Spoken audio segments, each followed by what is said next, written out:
Hello good morning everyone. तो कैसे हो आप लोग? मैं बता दूं, मैं बहुत बढ़िया हूँ। आई होप आप लोग भी बहुत अच्छे होंगे।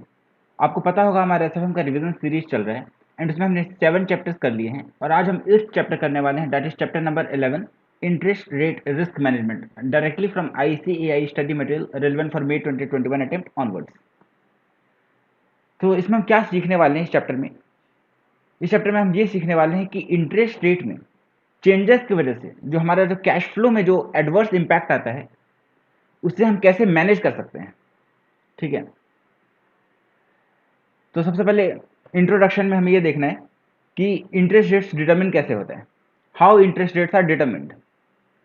तो डिमांड या सप्लाई ऑफ मनी की वजह से या इन्फ्लेशन की वजह से या गवर्नमेंट की वजह से। तो इंटरेस्ट रेट्स डिटरमिन कैसे होता है? तो 3 फैक्टर्स है इसमें। पहला डिमांड या सप्लाई ऑफ मनी। तो डिमांड सप्लाई ऑफ मनी से कैसे डिपेंडेंट है? ये डायरेक्टली डिपेंडेंट है, मतलब कि डायरेक्ट रिलेशन है इसका। अगर डिमांड मनी का इंक्रीज करता है तो इंटरेस्ट रेट भी इंक्रीज होगा एंड वाइस वर्सा। मतलब डिमांड अगर इंक्रीज तो इंटरेस्ट रेट भी इंक्रीज, डिमांड अगर डिक्रीज तो इंटरेस्ट रेट भी decrease. Second is inflation. Inflation जितना ज्यादा होगा इंटरेस्ट रेट उतना ही ज्यादा होगा, मतलब इन्फ्लेशन के साथ भी इसका डायरेक्ट रिलेशन है। ठीक है। And third is government.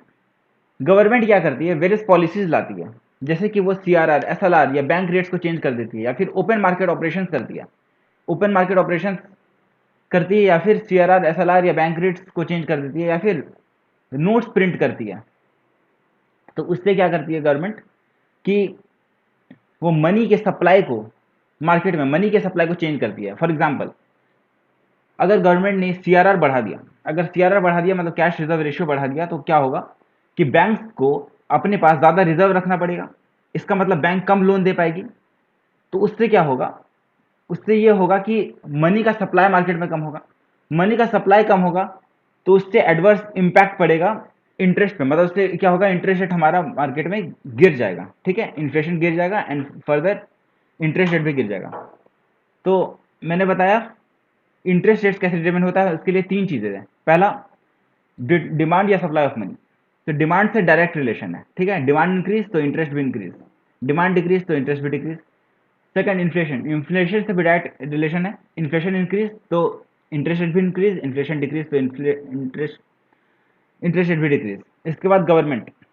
Government की पॉलिसीज पे डिपेंडेंट करता है। जैसे मैंने बताया एग्जांपल में, CRR अगर इंक्रीज करते हैं तो फिर मनी का सप्लाई मार्केट में कम हो जाता है, जिस वजह से इंटरेस्ट रेट डिक्रीज हो जाता है। ठीक है, इसके बाद इंटरेस्ट रेट रिस्क होता क्या है? तो इंटरेस्ट रेट रिस्क मतलब इंटरेस्ट रेट चेंज होने की वजह से जो आपके कैश फ्लो में जो इम्पैक्ट आ रहा है उसे हम बोलते हैं इंटरेस्ट रेट रिस्क। ठीक है, इसे कैसे इन्होंने एक्सप्लेन किया है कि अगर इंटरेस्ट रेट में थोड़ा सा भी चेंज होता है तो बॉन्ड्स के प्राइस में क्या इंपैक्ट आएगा, इसे हम बोलते हैं इंटरेस्ट रेट रिस्क। ठीक है, तो interest rate risk is the change in prices of the bonds that could occur because of change in interest rates. It also considers change in impact on interest income due to changes in interest rate. मतलब या तो interest income पे impact आना या फिर price of bonds पे impact आना because of change in interest rate, उसे हम बोलेंगे इंटरेस्ट रेट रिस्क। ठीक है, next is types of interest rate risk. तो कौन कौन से टाइप्स के होते हैं इंटरेस्ट रेट रिस्क? तो सबसे पहला है गैप एक्सपोजर। गैप एक्सपोजर में हमारे पास है, one is positive gap and second is negative gap. Positive gap क्या होता है? पॉजिटिव गैप उसे कहते हैं जब इंटरेस्ट रेट सेंसिटिव एसेट्स ज्यादा हो then interest rate sensitive liabilities, तो उसे हम बोलते हैं पॉजिटिव गैप। क्या बोला मैंने?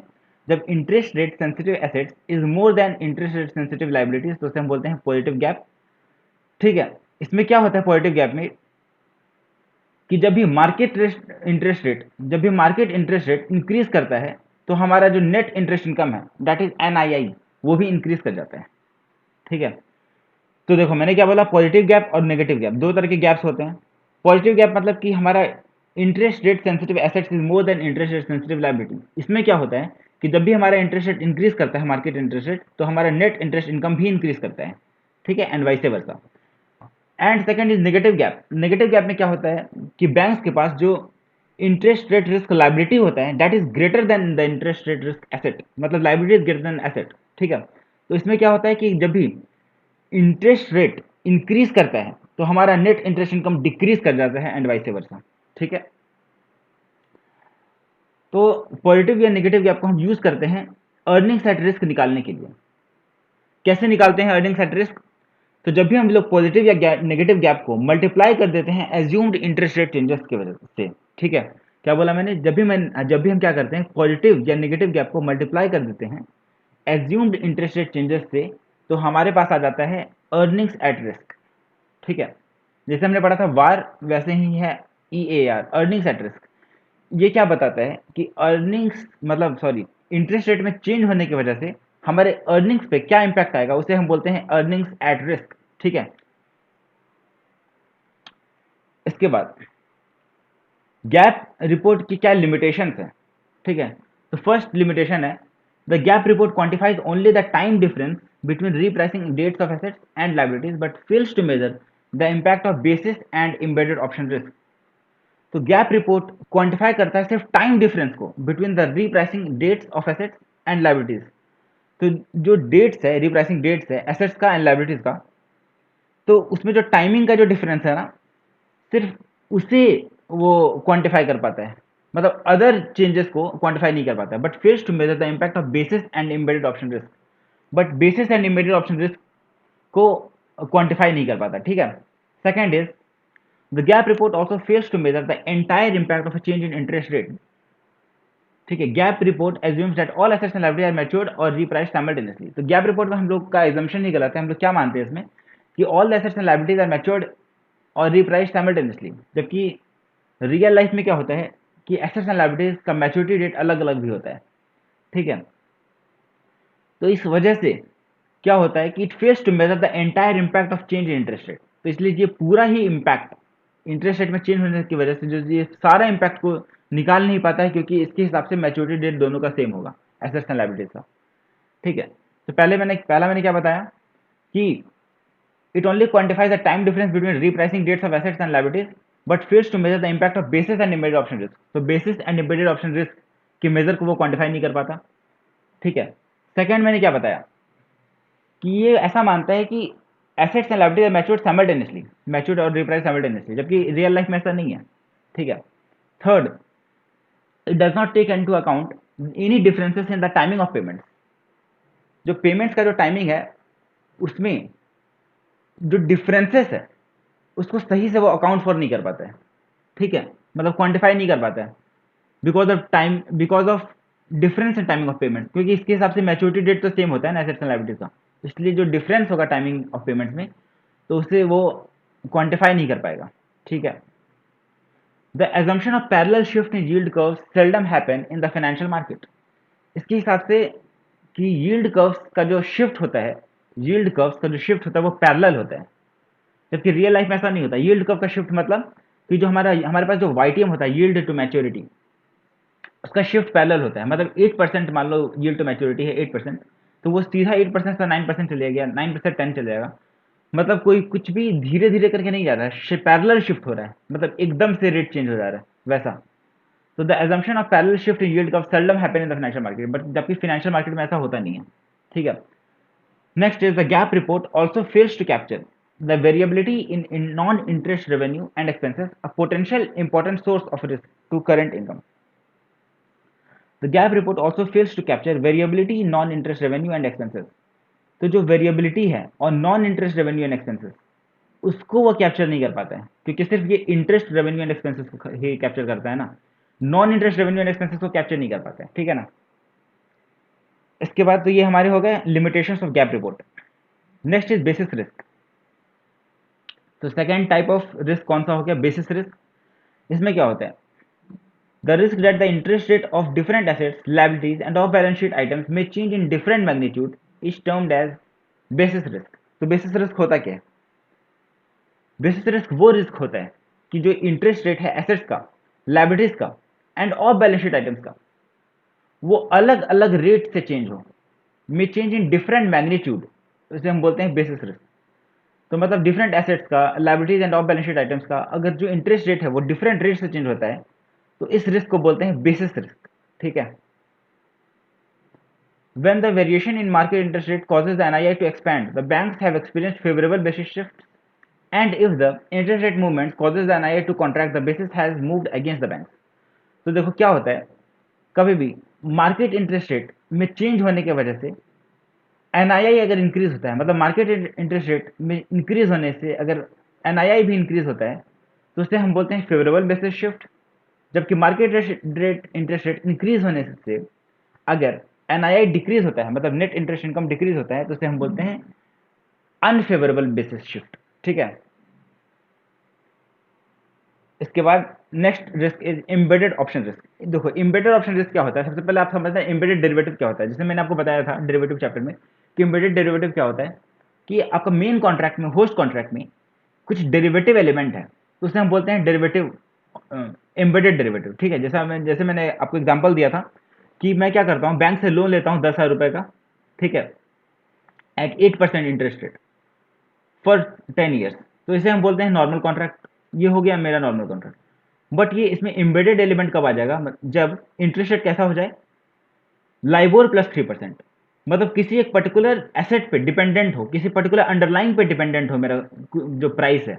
ठीक है। तो इसे हम बोलते हैं एम्बेडेड एलिमेंट। तो एम्बेडेड ऑप्शन रिस्क क्या होता है कि जो मेरा एम्बेडेड डेरिवेटिव एलिमेंट है आपके कॉन्ट्रैक्ट में, जो आपका एम्बेडेड डेरिवेटिव एलिमेंट है, उसमें अनफेवरेबल चेंज आ जाए, जिस वजह से आपके कैश फ्लो पे एडवर्स इंपैक्ट आ जाए, उसे आप बोलते हैं embedded option risk. For example, जैसे लाइबोर प्लस 3% इंटरेस्ट रेट है और लाइबोर पहले था 8% और अब लाइबोर हो गया 9%, तो अब मुझे बैंक को इंटरेस्ट देना पड़ेगा 12% की वजह से। तो ये मेरा हो गया एम्बेडेड ऑप्शन रिस्क, क्योंकि यहाँ पे एम्बेडेड एलिमेंट की वजह से कैश फ्लो पे नेगेटिव इंपैक्ट आ गया। ठीक है। The faster and higher the magnitude of changes in interest rate, the greater will be the embedded option risk to the bank's NII. तो मैग्नीट्यूड ऑफ चेंज जितना होगा इंटरेस्ट रेट में, मतलब इंटरेस्ट रेट जितने तेजी से आगे बढ़ेगा, फास्टर एंड हायर, मतलब जितना ज्यादा होगा मैग्नीट्यूड इंटरेस्ट रेट का चेंजेस का, एंड जितना फास्टर होगा उतना ही ज्यादा रिस्क होगा। ठीक है। उतना ही ज्यादा एम्बेडेड ऑप्शन रिस्क होगा, क्योंकि बैंक्स को उतना ही ज्यादा, मतलब क्योंकि जो भी मेन पार्टी है उसे उतना ही ज्यादा लॉस हो सकता है। ठीक है। Next is yield curve risk. Yield curve risk क्या होता है? यील्ड कर्व रिस्क मतलब यील्ड टू मैच्योरिटी में चेंजेस होने की वजह से जो आपके बॉन्ड के प्राइस में जो चेंज आता है, नेगेटिव चेंज, उसे आप बोलते हैं yield curve risk. For example, आप अगर देखोगे तो आपका अगर वाईटीएम 8% है तो बॉन्ड का प्राइस कुछ और आएगा, और अगर 9% है तो बॉन्ड का प्राइस कुछ और आएगा। 9% जब होगा हो जाएगा प्राइस, सॉरी, जब 9% इंटरेस्ट रेट हो जाएगा तो बॉन्ड का प्राइस इंक्रीज हो जाएगा, सॉरी डिक्रीज हो जाएगा एज कंपेयर टू जब 8%। मतलब जैसे जैसे वाईटीएम मेरा इंक्रीज होता है वैसे वैसे मेरा मार्केट प्राइस बॉन्ड का डिक्रीज होता है, मतलब थियोरेटिकल मार्केट प्राइस डिक्रीज होता है, मतलब it is inversely proportional to, मतलब YTM is inversely proportional to the price of the bond. ठीक है। तो इसे हम बोलते हैं यील्ड कर्व रिस्क, कि मतलब यील्ड चेंज होने से मेरे बॉन्ड के प्राइस पे क्या इंपैक्ट आया। ठीक है। Next is price risk. अब प्राइस रिस्क क्या होता है? Price risk occurs when assets are sold before their stated maturities. तो जब जब मैच्योरिटी डेट से पहले ही अगर एसेट को बेच दिया जाए तो प्राइस रिस्क अकर करता है। प्राइस रिस्क मतलब प्राइस रिस्क मतलब किसी भी एसेट का प्राइस कम हो जाना, उसे हम बोलते हैं प्राइस रिस्क। अगर मैच्योरिटी डेट से पहले ही अगर उसे बेच दें किसी भी एसेट को तो उसका प्राइस ऑब्वियसली हमें कम मिलेगा, क्योंकि जो आगे जो इंटरेस्ट रेट मिलने वाला था, आगे जो इंटरेस्ट मिलने वाला था वो अभी मुझे मिलेगा नहीं। ठीक है। प्लस इसके अलावा कुछ मुझे पेनल्टी भी पे करना पड़ेगा। तो प्राइस रिस्क कब अकर करता है? जब मैच्योरिटी डेट से पहले ही किसी एसेट को हम बेच दें। In the financial market bond prices and yields are inversely related. तो जैसे मैंने अभी आपको बताया कि यील्ड और प्राइस इनवर्सली रिलेटेड है, कि वाईटीएम अगर इंक्रीज करेगा तो प्राइस डिक्रीज करेगा, एंड वाईटीएम डिक्रीज करेगा तो प्राइस इंक्रीज करेगा। ठीक है। Next is reinvestment risk. Reinvestment risk क्या होता है? Uncertainty with regard to interest rate at which the future cash flow could be reinvested is called reinvestment risk. तो reinvestment risk क्या होता है कि future cash flows का को हम अगर जब री इन्वेस्ट करें तो जो कैश फ्लो हो हमारा एडवर्स हो जाए, उसे हम बोलते हैं री इन्वेस्टमेंट रिस्क। मतलब uncertainty with regard to interest rate, कि फ्यूचर कैश फ्लो, मतलब अगर कभी हम क्या करते हैं, फ्यूचर कैश फ्लो को हम री इन्वेस्ट करते हैं, ठीक है, उस वजह से अगर मेरा कैश फ्लो नेगेटिव हो जाता है because changes in interest rate, तो उसे हम बोलते हैं री इन्वेस्टमेंट रिस्क। ठीक है ना। Next is net interest position risk. Net interest position risk क्या होता है? नेट इंटरेस्ट पोजीशन रिस्क मतलब कि जो आपका नेट इंटरेस्ट है वो आपको ज़्यादा देना पड़ रहा है, तो उसे कहते हैं net interest position risk. So when banks have more earning assets than liabilities, so interest rate risk arises when the market interest rate adjusts downwards. अब आप एक बात समझना, जब आपका एसेट्स ज़्यादा होगा, मतलब बैंक्स के पास अर्निंग एसेट्स ज़्यादा होगा एंड पेइंग लाइबिलिटीज कम होगा, तो उससे क्या होगा कि जब भी इंटरेस्ट रेट इंक्रीज करेगा तो मुझे फायदा होगा एंड जब भी इंटरेस्ट रेट डिक्रीज करेगा तो मुझे लॉस होगा। तो वही यहाँ पे लिखा है कि जब बैंक्स के पास अर्निंग एसेट ज़्यादा हो देन पेइंग लाइबिलिटीज, तो जब भी इंटरेस्ट रेट डिक्रीज करता है तो इंटरेस्ट रेट रिस्क अराइज होता है। मतलब क्योंकि मेरे पास एसेट ज़्यादा है तो इंटरेस्ट रेट इंक्रीज करेगा तो मेरे पास कैश फ्लो और ज़्यादा आएगा, तो यहाँ इंटरेस्ट रेट डिक्रीज होगा तब मुझे लॉस होगा। ठीक है, इसके बाद मेजरिंग इंटरेस्ट रेट रिस्क। तो इंटरेस्ट रेट रिस्क को हम कैसे मेजर कर सकते हैं? तो इंटरेस्ट रेट रिस्क को हम कैसे मेजर कर सकते हैं, उसके लिए हमारे पास डिफरेंट टेक्निक्स है। क्या क्या टेक्निक्स है हमारे पास? One is traditional maturity gap analysis, second is duration, third is simulation और फोर्थ इज वार। तो ये हमारे पास टेक्निक्स है। तो ट्रेडिशनल मैच्योरिटी गैप एनालिसिस हम लोग क्या करते हैं, मतलब ट्रेडिशनल मैच्योरिटी गैप एनालिसिस हम यूज करते हैं तब जब इंटरेस्ट रेट सेंसिटिविटी को, मतलब अर्निंग्स की इंटरेस्ट रेट सेंसिटिविटी को हमको चेक करना है। ठीक है, मतलब इंटरेस्ट रेट चेंज होने की वजह से अर्निंग्स कितना चेंज होगा, ये अगर हमें निकालना होता है तो हम यूज करते हैं ट्रेडिशनल मैच्योरिटी गैप एनालिसिस। मतलब इंटरेस्ट रेट चेंज होने की वजह से अगर अर्निंग्स में जो चेंज आ रहा है उसके लिए हम करते हैं मैच्योरिटी गैप एनालिसिस। ठीक है, नेक्स्ट इज ड्यूरेशन। ड्यूरेशन हम क्यों यूज करते हैं? जब हमें कैपिटल में कितना चेंज हो रहा है इंटरेस्ट रेट के चेंज होने की वजह से, वो हमें निकालना है तो हम यूज करते हैं ड्यूरेशन। ठीक है, duration is use to measure interest rate sensitivity of capital. Third is simulation and fourth is VaR. तो इसके रिगार्डिंग कुछ भी गिवन नहीं है तो हमें बस इसका नाम पढ़ के छोड़ देना है। ठीक है, इसके बाद है हेजिंग इंटरेस्ट रेट रिस्क, कि इंटरेस्ट रेट रिस्क को हम हेज कैसे कर सकते हैं, मतलब कम कैसे कर सकते हैं इंटरेस्ट रेट रिस्क को। तो इसके लिए हमारे पास दो मेथड्स हैं, one is traditional method, second is modern methods. Traditional methods में हमारे पास दो अलग अलग मेथड्स हैं, one is ALM that is asset and liability management and second is FRA that is forward rate agreement. Modern methods में हमारे पास तीन methods हैं, one is interest rate futures, second is interest rate options and third is interest rate swaps. ठीक है, मतलब futures, options and swaps, ये हमारे पास हो गए modern methods. And traditional methods में हमारे पास हो गए asset and liability management and FRA. ठीक है, तो सबसे पहले एसेट एंड लायबिलिटी मैनेजमेंट। तो एसेट एंड लायबिलिटी मैनेजमेंट होता क्या है?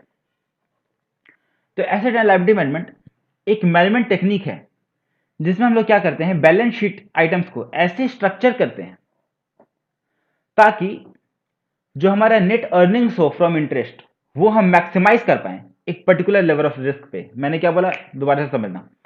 एसेट एंड लायबिलिटी मैनेजमेंट होता क्या है? तो एसेट एंड लायबिलिटी मैनेजमेंट एक ऐसा टेक्निक है जिसमें कि हम बैलेंस शीट को ऐसे स्ट्रक्चर करते हैं कि हमारा जो नेट अर्निंग्स है फ्रॉम इंटरेस्ट वो हम मैक्सिमाइज कर पाए at a given level of risk preference. ठीक है,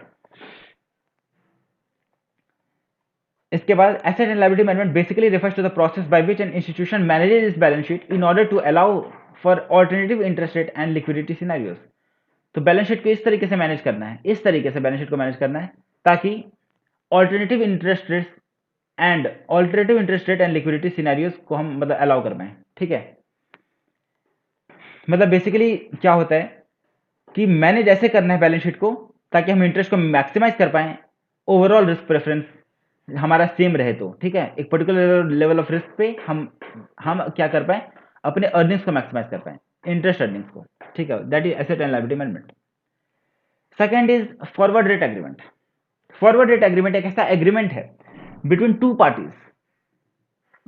पार्टीज, एक ऐसा एग्रीमेंट है जिसमें कि एक पार्टी दूसरे पार्टी से ऐसा एग्रीमेंट करता है कि वो प्रेजेंट डेट पे ही, मतलब स्पॉट डेट पे वो वो अपने इंटरेस्ट रेट को फिक्स कर ले, जो उसे पे करना है इंटरेस्ट रेट उसे वो फिक्स कर ले, उसे बोलते हैं फॉरवर्ड रेट एग्रीमेंट। मैंने क्या बोला, देखो फॉरवर्ड रेट एग्रीमेंट एक ऐसा एग्रीमेंट है जिसमें दो पार्टीज एक एग्रीमेंट करता है in relation to interest rate, जिसमें कि वो प्रेजेंट डेट पे फिक्स कर लेता है कि उसे फ्यूचर डेट में क्या इंटरेस्ट पे करना है। ठीक है, तो ये ना एक ओवर द काउंटर प्रोडक्ट है। बिकॉज ये एक्सचेंज में ट्रेडेड नहीं होता है, this is not traded on an exchange, thus it is an over the counter product. तो इसमें ना एक्चुअली होता क्या है कि ऐसा हम मानते हैं, मतलब एक पार्टी ऐसा मानती है कि वो दूसरे पार्टी से अगर आज लोन ले, मतलब एक पर्टिकुलर लोन ले, तो उसे कितना इंटरेस्ट पे करना होगा, कितना प्रिंसिपल होगा, कितना पीरियड होगा, ये सब कुछ आज ही फिक्स कर लेती है। बट असली में लोन होता नहीं है, ये एक नोशनल प्रिंसिपल होता है इसमें, ठीक है।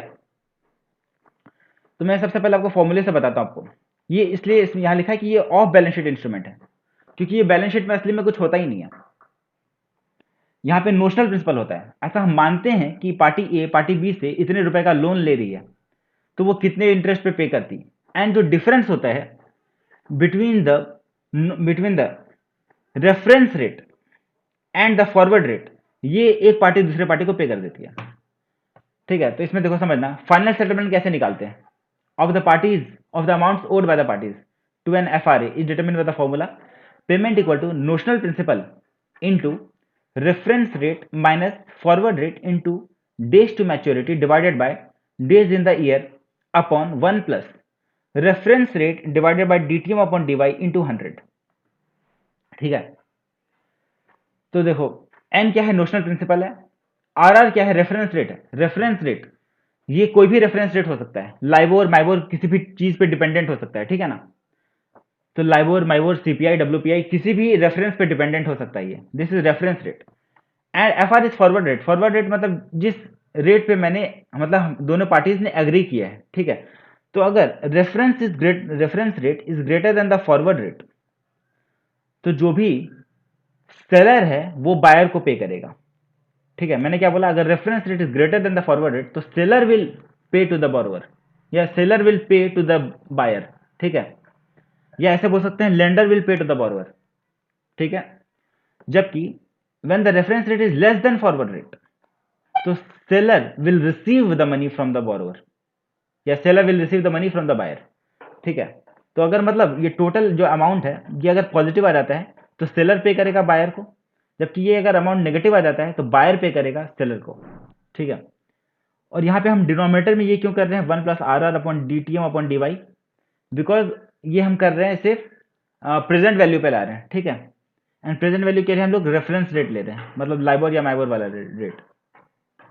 तो यहाँ पे लिखा है कि रेफरेंस रेट जब एफ आर से ज़्यादा होता है तो seller owes to borrower and vice versa, ठीक है। The differential amount is discounted post change interest rate as it is settled in the beginning of the period not at the end. और कह रहा है कि हम लोग प्रेजेंट वैल्यू पे से, मतलब जो हम लोग प्रेजेंट वैल्यू जो निकाल रहे हैं, तो हम रेफरेंस रेट पे क्यों डिस्काउंट कर रहे हैं, क्योंकि जो रेफरेंस रेट यूज करते हैं ना वो एंड ऑफ द पीरियड का यूज करते हैं, एंड सेटलमेंट हमारा कब होता है, एंड ऑफ द पीरियड में, बिगिनिंग ऑफ द पीरियड में नहीं, सेटलमेंट होता है एंड ऑफ द पीरियड में, इसलिए हम लोग रेफरेंस रेट भी यूज करते हैं एंड ऑफ द पीरियड का, ठीक है। तो इस पे ये क्वेश्चन है, suppose two banks enter into an agreement specifying a forward rate given है, ठीक है। फॉरवर्ड रेट गिवन है 5%, $1 million का नोशनल प्रिंसिपल है, 1 मंथ के बाद का सेटलमेंट है, ठीक है। तो इसमें क्या होगा, तो ये हमें देखना है। तो ये देखते हैं, मैंने क्या किया, इस चैप्टर को इस डॉक्यूमेंट में समराइज कर दिया है, ठीक है। तो एग्जाम्पल 1 देखते हैं। एग्जाम्पल 1, इसमें नोशनल प्रिंसिपल क्या है, $1 million, फॉरवर्ड रेट है 5%, डेज टू मैच्योरिटी है 3 मंथ, डीवाई है 12 मंथ, मतलब days in the year 12 month, and reference rate है 6%। ये गिवन है क्वेश्चन में। आपको निकालना है अमाउंट ऑफ सेटलमेंट। तो आप कैसे निकालोगे, N into R R minus F R upon D T M upon D Y into 1 plus R R into D T M upon D Y. तो ये आ जाएगा 10 lakhs इंटू 6% minus 5% into 3/12 whole divided by 1 plus 6% into 3/12। तो ये आ गया हमारे पास value 2,463 रुपये 5 पैसे। इतना इतना कौन पे करेगा, किससे, तो इतना सेलर पे करेगा बायर को, बिकॉज ये पॉजिटिव अमाउंट आ गया, ठीक है। नेगेटिव आता तो बायर पे करता सेलर को, बट पॉजिटिव आया इसलिए सेलर पे करेगा बायर को, ठीक है। इसके बाद मॉडर्न मेथड्स में है इंटरेस्ट रेट फ्यूचर्स। तो इंटरेस्ट रेट फ्यूचर क्या होता है, ये कॉन्ट्रैक्ट होता है जिसमें कि हम प्रेजेंट डेट में हम फिक्स कर लेते हैं कि फ्यूचर डेट में हमें कौन सा इंटरेस्ट रेट पे करना है, ठीक है। तो an interest rate future the contract between the buyer and the seller agreeing to the future delivery of any interest bearing asset. इसमें क्या होता है, इंटरेस्ट बेरिंग एसेट का फ्यूचर डिलीवरी होता है। The interest rate future allows the buyer and seller to lock in the price of the interest bearing asset for a future date.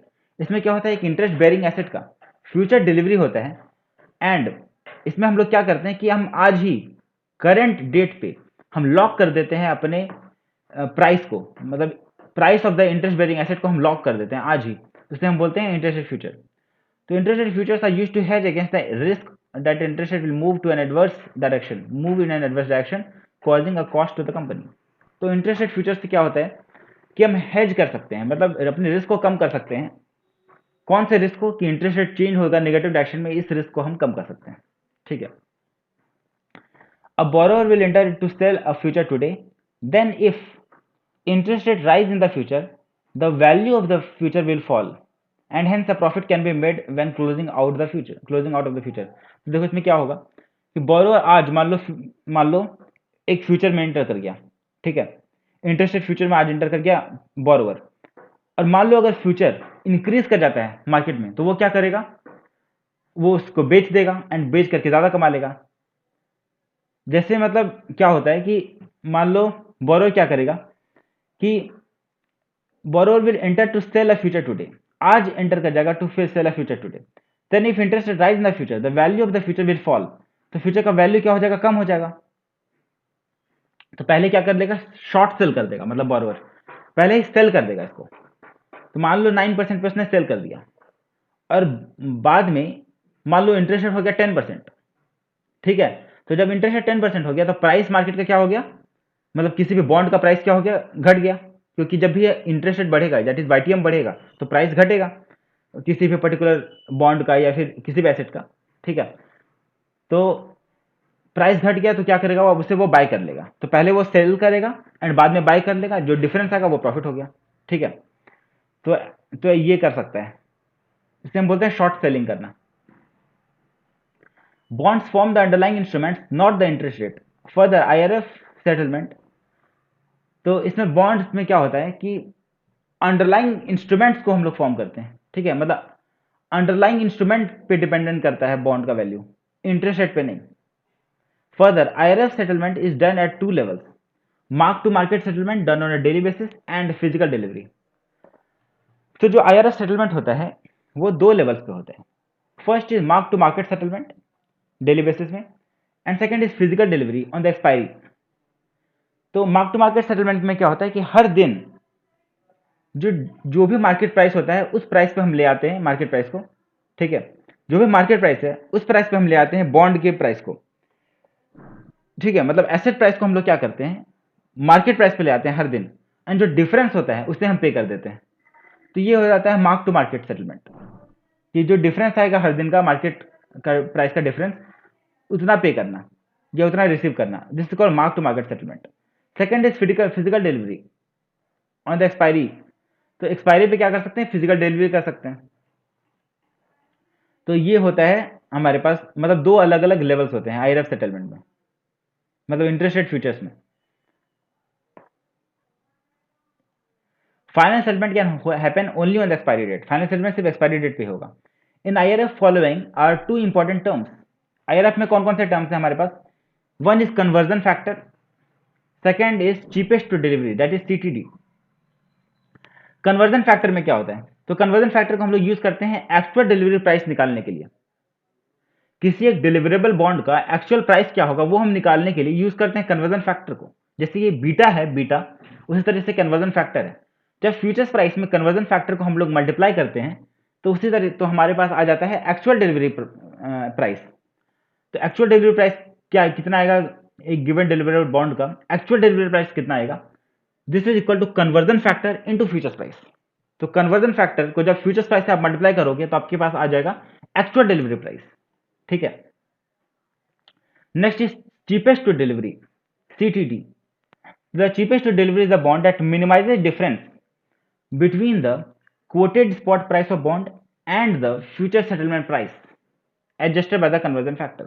तो cheapest to delivery bond एक ऐसा bond है जो कि minimise कर देता है difference between the coated spot price of bond and future settlement price. मतलब आज कितना प्राइस है, आज स्पॉट प्राइस कितना है, कोटेड स्पॉट प्राइस आज, एंड फ्यूचर का सेटलमेंट प्राइस कितना है। तो इन दोनों के जो डिफरेंस को जो मिनिमाइज कर देता है जो भी बॉन्ड, उस बॉन्ड को हम बोलते हैं चीपेस्ट टू डिलीवरी बॉन्ड। ठीक है, तो मैंने आपको इसमें दो कॉन्सेप्ट सिखाए, एक तो कन्वर्जन फैक्टर। कन्वर्जन फैक्टर क्या होता है, एक्चुअल डिलीवरी प्राइस आप कैसे निकालते हो, आप कन्वर्जन फैक्टर का यूज करते हो एक्चुअल डिलीवरी प्राइस निकालने के लिए। तो जब फ्यूचर प्राइस को मल्टीप्लाई करते हो कन्वर्जन फैक्टर से तो आपके पास आ जाता है एक्चुअल डिलीवरी प्राइस। फिर चीपेस्ट टू डिलीवरी क्या होता है, वैसा बॉन्ड जो कि मिनिमाइज कर देता है difference between spot price and future settlement price. अब देखो, अब प्रॉफिट ऑफ सेलर क्या होगा, profit of seller of futures and loss of seller of futures.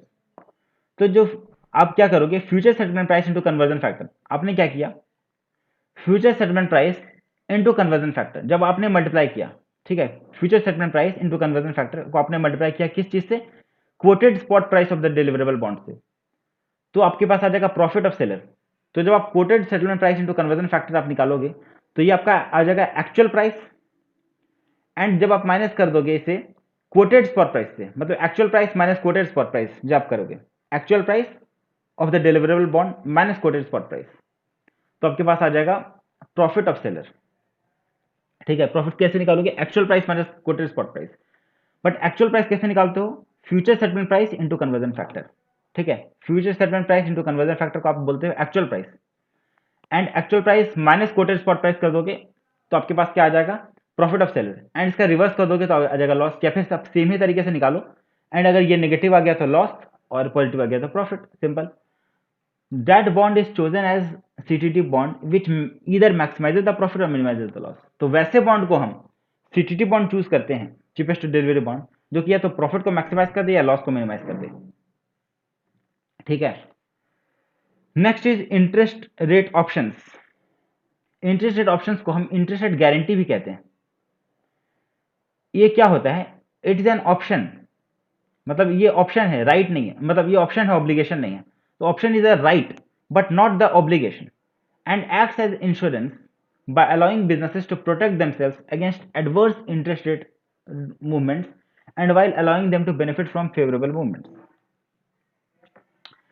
तो इंटरेस्ट रेट ऑप्शंस क्या होता है, इसमें क्या मिलता है आपको, राइट मिलता है, कोई ऑब्लिगेशन नहीं है, आपके पास राइट है कि आप किसी एसेट को खरीद या बेच सकते हो, कि खरीदने या बेचने का मतलब फ्यूचर में खरीदने या बेचने का राइट अगर आपको आज दे दिया जाए, लेकिन ऑब्लिगेशन नहीं, राइट, तो आपके पास क्या हो जाएगा, इंटरेस्ट रेट ऑप्शन, एक पार्टी के पास होगा राइट जबकि दूसरे पार्टी के पास होगा ऑब्लिगेशन। ठीक है, मान लो आपने क्या किया, आप अगर बायर हो इंटरेस्ट रेट ऑप्शंस का तो आपके पास ये राइट होगा, जबकि आप अगर राइटर हो, दैट इज आप सेलर हो इंटरेस्ट ऑप्शन का, तो आपके पास ऑब्लिगेशन होगा। ठीक है, मतलब आपको बेचना ही पड़ेगा या खरीदना ही पड़ेगा। ठीक है,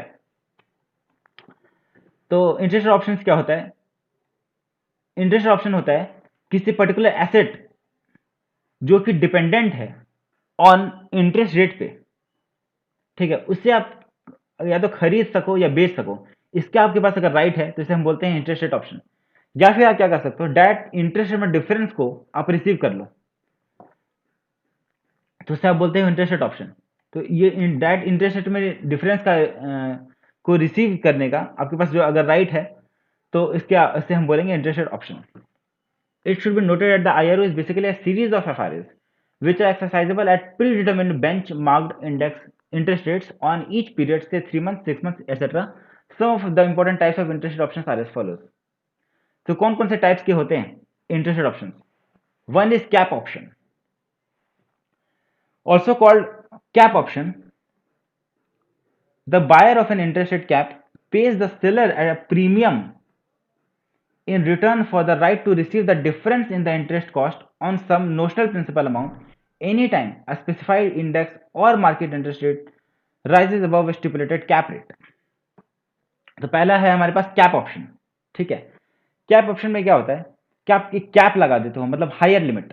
ठीक है, आप हायर लिमिट लगा देते हो कि इस रेट से अगर इंक्रीज करेगा हमारा इंटरेस्ट रेट, अगर एक पर्टिकुलर रेट से अगर इंक्रीज करेगा इंटरेस्ट रेट, तो जितने रेट से इंक्रीज किया, जितना मतलब डिफरेंस आया, वो आप रिसीव करने के आपके पास राइट हो, इसे हम बोलते हैं कैप ऑप्शन। मैंने क्या बोला, देखो एग्जांपल में देता हूं कि अगर मैंने आज बैंक से कॉन्ट्रैक्ट किया कि मैं आपसे 7% से लोन लूंगा, ठीक है, एंड मैंने कैप लगा दिया 8% पे कि अगर 8% से ज्यादा अगर इंटरेस्ट रेट होगा तो जितना ज्यादा होगा 8% से उतना मैं आपसे रिसीव कर सकता हूं, तो इसे हम बोलेंगे कैप ऑप्शन, ठीक है। फिर से इसे रीड करो, the buyer of an interest rate cap pays the seller a premium. इसके बदले क्या होता है, बायर सेलर को एक प्रीमियम पे करता है, बायर सेलर को एक प्रीमियम पे करता है ताकि मतलब ये जो इंटरेस्ट ये जो रिस्क ले रहा है बायर, जो सेलर जो रिस्क ले रहा है उसके बदले में बायर सेलर को एक एक प्रीमियम पे करता है, ठीक है। और इससे बदले में क्या मिलता है बायर को, उसे ये राइट मिल जाता है कि जितने भी कैप रेट से जितने भी ज्यादा रेट पे पहुंचेगा इंटरेस्ट रेट, उतना अमाउंट हम रिसीव कर सकते हैं, ठीक है ना, उस एक्सेस अमाउंट को हम रिसीव कर सकते हैं। तो in return for the right to receive the difference in the interest cost on some notional principal amount anytime a specified index or market interest rate rises above stipulated cap rate, ठीक है। The buyer bears no obligation or liability if interest rate falls below the cap rate। लेकिन अगर cap rate से कम रहता है interest rate तो buyer के पास कोई लाइबिलिटी नहीं होगा, ठीक है, तो वो उसी रेट से पे करेगा। लेकिन अगर कैप रेट से ज्यादा हो जाता है तो सेलर के पास लाइबिलिटी हो जाएगा। Thus the cap resembles an option in that it represents a right rather than an obligation to the buyer, ठीक है।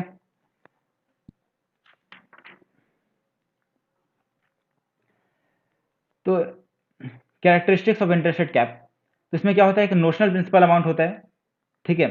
इंटरेस्ट रेट आपका एक इंटरेस्ट रेट आपका बेंचमार्क्ड होता है एक पर्टिकुलर रेफरेंस रेट से, for example LIBOR, MIBOR, PLR etcetera से आपका वो होता है बेंचमार्क, मतलब बेंचमार्क होता है आपका इंटरेस्ट रेट, मतलब उस पर्टिकुलर लिमिट पे रहता है। मतलब फॉर एग्जांपल कि लाइबोर का रेट होगा या लाइबोर +2%, लाइबोर +3%, मतलब बेसिस बनेगा लाइबोर, माइबोर, पीएलआर ये सब, ठीक है, या एमसीएलआर, ये सब आपका बेसिस बन जाएगा। थर्ड, यहाँ पे क्या होगा, एक कैप रेट होगा which is equivalent to strike price और excise price, and the period of the agreement including payment including payment dates and interest rate reset dates. और यहाँ पे आपका क्या होगा, एक पीरियड ऑफ एग्रीमेंट फिक्स होगा, ठीक है। तो कैरेक्टरिस्टिक्स क्या हो गया इंटरेस्ट रेट कैप का, इसमें एक नोशनल प्रिंसिपल होता है, इंटरेस्ट रेट बेंचमार्क होता है लाइबोर, माइबोर, पीएलआर एटसेट्रा से, एक कैप रेट रहता है जो कि सेम है जैसा स्ट्राइक प्राइस या एक्साइज प्राइस है, and fourth period of the agreement fixed होता है।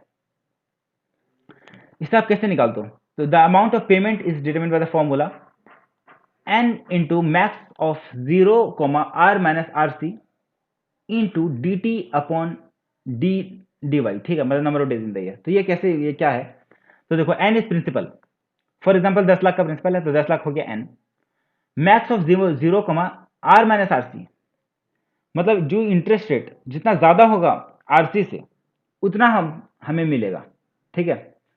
मतलब पेमेंट हम निकालेंगे कैसे, आर माइनस आरसी या फिर जीरो विच एवर मैक्सिमम, क्योंकि ऐसा इसलिए किया क्योंकि अगर आर माइनस आर सी अगर नेगेटिव हो गया, मतलब इंटरेस्ट रेट 7% है बट कैप रेट 8% है, तो मैं तो पे करूंगा 7% से ही ना, मतलब कैप रेट क्या है, कैप रेट है 8%, तो कैप रेट से ज्यादा पे नहीं करना है बट कैप रेट से कम तो पे कर ही सकते हैं, तो इसलिए पेमेंट कितना होगा, N into max of 0, R minus R C into D T upon number of days in the year, ठीक है। डी टी क्या है, डेज टू मैच्योरिटी। तो इस पे ये एग्जाम्पल है, ठीक है, ये एग्जाम्पल है। तो यहाँ पे नोशनल प्रिंसिपल है $1 मिलियन का, रेट है 5.5%, जबकि कैप रेट है 5%। तो क्योंकि रेट ज्यादा है देन कैप रेट, इसलिए सेलर बायर को पे करेगा। तो रेट है 5.5%, आरसी है 5%, तो कैसे निकालेंगे, notional principal that is $1 million into 5.5% minus 5% into number of days in the year that is 184 upon 360, मतलब number of days to maturity that is 184 divided by number of days in the year 360, ठीक है। तो ये आ गया हमारे पास कि seller buyer को कितना पे करेगा, $2555.56, ठीक है। Next is floor option. Floor option में क्या होता है, हम एक फ्लोर रेट फिक्स कर देते हैं, इसमें सेलर बायर को प्रीमियम पे करता है, ठीक है। तो यहां पे क्या करता है, सेलर एक फ्लोर रेट फिक्स कर देता है कि इतने से कम इंटरेस्ट रेट नहीं जाना चाहिए। मतलब फॉर एग्जाम्पल यहाँ पे क्या करता है, अगर 7% से आज अगर 7% से उसने लोन दिया है तो वो फिक्स कर देता है कि 6% से कम नहीं होगा, 6% से कम नहीं होना चाहिए। फ्लोटिंग इंटरेस्ट रेट है, मान लो आज है 7%, माइबोर पे मान लो वो दे रहा है और माइबोर का रेट है आज 7%। बट मान लो वो क्या करता है, उसे लगता है कि हो सकता है माइबोर का रेट 5.5% पे चले जाए तो उससे तो लॉस हो जाएगा ज़्यादा, तो वो क्या करता है 6.5% पे फिक्स कर देता है फ्लोर रेट। मतलब उससे कम अगर जाएगा इंटरेस्ट रेट तो जितना कम जाएगा उतना बायर सेलर को पे करेगा। ठीक है, तो seller of the floor compensates the buyer with a payoff when the interest rate falls below the strike rate of the floor. It is an OTC instrument that protects the buyer of the floor from losses arising from a decrease in interest rate. तो जो भी मान lender है, ठीक है, जो भी lender है वो क्या करती है, जो भी लेंडर है, जो भी मान लो लेंडर कंपनी है, वो क्या करेगी कि फ्लोर ऑप्शन खरीद लेगी। ठीक है, तो फ्लोर ऑप्शन खरीद लेगी तो क्या होगा उसमें कि बायर, उसके बायर कौन होगा यहाँ पे, लेंडर बायर होगा एंड जो बोरोर होगा वो सेलर होगा। ठीक है, तो इसे कैसे निकालते हैं, उस बिल्कुल सेम उसी तरीके से कि N into max of 0, R F minus R क्यों है, क्योंकि फ्लो रेट है मान लो 6.5% एंड एक्चुअल रेट है 6%, तो 6.5% माइनस 6% इतना ही तो पे करेंगे ना, कि फ्लोर से कम जितना जाएगा उतना हमें मिलेगा। ठीक है, तो notional principal into 0, RF-R into dt upon number of days in the year. ठीक है, next is interest rate collar. Interest rate collar क्या होता है, ये कॉम्बिनेशन होता है of the floor and a cap. The purchaser of a collar buys a cap and simultaneously sells a floor. A caller has the effect of locking its purchase into the floating rate of interest that is bounded on both high side and low side. तो इसमें high side and low side दोनों ही fix होता है। मतलब simultaneously जो भी collar का जो परचेजर होगा वो क्या करेगा कि कैप को बाय करेगा एंड साइमल्टेनियसली फ्लोर को सेल करेगा। ठीक है, कैप को बाय करेगा एंड साइमल्टेनियसली फ्लोर को सेल करेगा। तो कैप को बाय करने से क्या हुआ कि एक पर्टिकुलर इंटरेस्ट रेट से अगर ज़्यादा जाएगा तो उससे मिल जाएगा, एंड फ्लोर को सेल करेगा तो उससे क्या हुआ उसे कि एक पर्टिकुलर इंटरेस्ट रेट से अगर कम जाएगा इंटरेस्ट रेट तो उसे खुद पे भी करना पड़ेगा। ठीक है, तो इससे क्या करो, इसमें आप दोनों को कंबाइन कर दो, इन दोनों को कंबाइन कर दो। ठीक है, जो कैप और फ्लोर है दोनों को कंबाइन कर दो, तो cap rate minus floor rate, जब ये आप करोगे तो ये आपका आ जाएगा कॉलर। तो यहाँ पे दोनों में क्या है, एन कॉमन है, एन कॉमन है तो आप एन को कॉमन मान लो and cap rate minus floor rate कर दो। ठीक है, वही है। तो अमाउंट ऑफ पेमेंट कैसे निकालेंगे, एन कॉमन है इनटू ये हो गया हमारा कैप का date is R minus R C. ठीक है, एंड ये हो गया फ्लोर का date is R F minus R. ठीक है, ये अमाउंट एंड ये भी कॉमन था D T upon number of days in the year, D T upon D Y. ठीक है, तो आप क्या करो, सिंपली आप फॉर्मूला यूज आप नहीं भी करना चाहते हो तो आप क्या करोगे, आप कैप निकाल दो, ये वाला कैप का फॉर्मूला, कैप में कितना पेमेंट होगा एंड माइनस कर दो फ्लोर में कितना पेमेंट होगा, वही आपका आ जाएगा एक्चुअल अमाउंट जो आपको पे करना है। तो अगर ये पॉजिटिव आएगा तो जो बायर ऑफ द कैप होगा वो रिसीव करेगा, बट ये अगर नेगेटिव आ गया तो seller of the cap receive करेगा। ठीक है, मतलब बायर को पे करना पड़ेगा। Next is interest rate swaps. तो इंटरेस्ट रेट स्वॉप में क्या होता है कि इसमें दो पार्टीज इंटरेस्ट रेट को स्वॉप करती है। मतलब एक पार्टी मान लो बोलेगी कि मुझे चाहिए फिक्स्ड इंटरेस्ट रेट, दूसरा पार्टी क्या कहेगी कि मुझे चाहिए फ्लोटिंग इंटरेस्ट रेट। ठीक है, तो in an interest rate swap the parties to the agreement termed the swap counterparties agree to exchange payments indexed to two different interest rates. Total payments are determined by the specified notional principal amount of the swap which is never exchanged. तो इसमें देखो क्या होता है, एक party दूसरे party, मान लो कि पार्टी दो पार्टी है, party A and party B.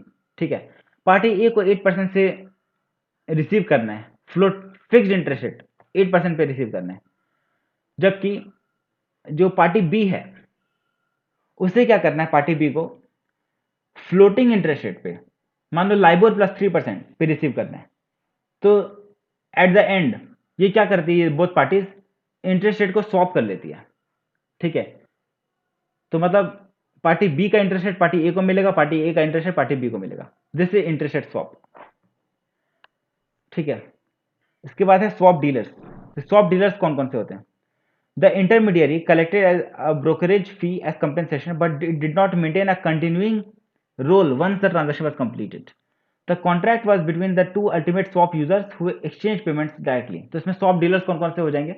तो दो पार्टीज हैं यहाँ पे, जो स्वैप यूजर्स हैं वो हो जाएंगे, एंड इंटरमीडियरी। इंटरमीडियरी क्या करेगा? पार्टी मतलब इस अरेंजमेंट को अरेंज कराएगा, मतलब इस कॉन्ट्रैक्ट को अरेंज करवाएगा, ठीक है ना। एंड इसके बदले से क्या मिलेगा? Brokerage fees.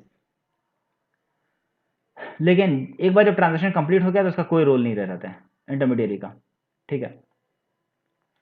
अ फिक्स्ड और floating swap is characterized by, तो कैरेक्टरिस्टिक्स क्या है फिक्स्ड या फ्लोटिंग इंटरेस्ट रेट का?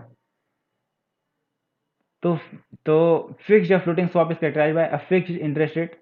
तो इंटरेस्ट रेट फिक्स्ड होगा एक कॉन्ट्रैक्ट का, मतलब एक पार्ट का, दूसरे पार्ट का इंटरेस्ट रेट फ्लोटिंग होगा, a variable of floating interest rate which is periodically set. एक नोशनल प्रिंसिपल अमाउंट होगा, ठीक है। And the term of agreement including a schedule of interest rate dates and term of agreement decided होगा। तो एक part का होगा fixed interest rate, दूसरा पार्ट होगा floating interest rate, notional principal होगा and term of the agreement decided होगा, ठीक है। Timing of payments, a swap is negotiated on trade date. Negotiation कब होता है? ट्रेड डेट पे। And settlement takes place 2 days later called settlement date. तो negotiation होगा ट्रेड डेट पे एंड सेटलमेंट होगा 2 days later, that is settlement date. Price quotation, the convention in the swap market is to quote the fixed interest rate as an all interest cost, which means the fixed interest rate is quoted relative to a flat floating interest rate index, ठीक है। तो price quotation क्या होगा? The convention in the swap market is to quote the fixed interest rate. तो fixed interest rate को हम quote करते हैं at all in cost, all in cost पे, दैट इज AIC पे, which means the fixed interest rate is quoted relative to a flat floating interest rate index। तो कोई भी एक जो flat floating interest rate index है, मतलब floating interest rate है इंडेक्स है बट वो फ्लैट रहता है, मतलब ज़्यादा उसमें कोई फ्लक्चुएशन नहीं होता है, वैसा कोई flat floating interest rate index है, तो उस बेसिस पे कोट होगा फिक्स्ड इंटरेस्ट रेट। इसके बाद next is types of swap.